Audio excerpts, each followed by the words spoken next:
The wait is over. After all the hype, you can finally get your hands on Titanfall with the launch of the game's beta, and I caught up with the game's creators to get the inside scoop.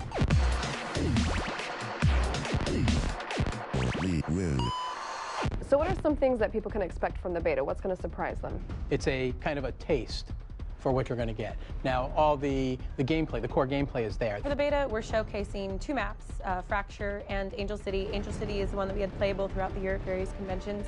Fracture is one that has never been playable before, and they can also expect to play the attrition mode, hardpoint mode, which we've shown, and Last Titan Standing, which is a mode that we have not shown before. Can you tell me a little bit more about Last Titan Standing, or? Sure. So it's a round-based mode where you get one life and you start in a Titan. So when your Titan is destroyed, you can eject out and you have your sort of second life as the pilot. But if you get killed, that's it. So attrition is sort of a play on your team deathmatch. You get points for everything that you kill in the environment, though, whether it's the AI or other pilots or Titans, and you are building a score with your team. And you want to be the first one to reach the score cap, and that's how you win. Hard points is a capture mode, so you have an A, B, and C point throughout the map, and you're there and you got to hold it and keep the other team from capturing it. Are you going to be able to have a little bit of customization at all? Because I got a little bit of hands-on with it, and I could see that you can do some of your weapons and things of that nature. Yeah, you'll be able to customize your loadout, so which weapons you like, what abilities you like. Titanfall really shines more so than other games when you have all the toys at your disposal. Yeah. So we didn't really want to hold back and say, oh, well, there's only 2 or 3 guns in it. You know, we really want people to get a sense of the different play styles that are available. The upgrades and mods, they carry over to a Titan. So when you go into Titanfall, even in the beta as well, you're going to have a pilot loadout and a Titan loadout, and you can customize each loadout individually, and it's in your arsenal. So people playing the beta, as they level up, are they going to be able to transition that into the actual game when it goes live?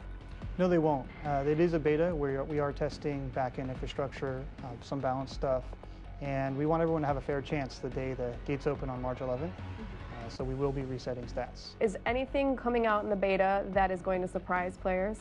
Well, the big new thing is probably going to be burn cards. People have gotten a good taste from all the gameplay videos we've shown of the core mechanics of Titanfall, but the burn cards really are that little extra something on top that I think people will have a lot of fun with. What a burn card is a power-up that you can earn and save up in your inventory and pull it out on a life mid-game, and it only lasts for that life.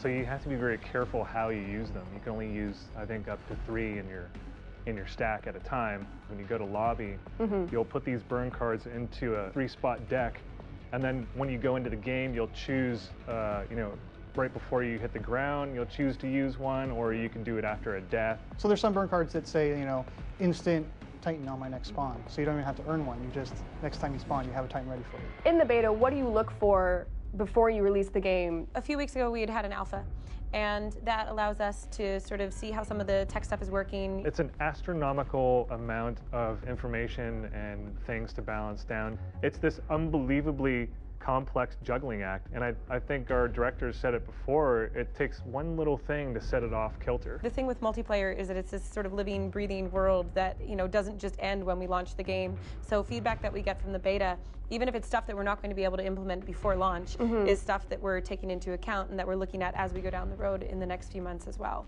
So maybe some mild feedback, but for the most part, it's pretty much right. If you wanted to, it's ready to go. But for right now, this is just a little bit of a here you go, savor this. The first hit's free, right? Yeah.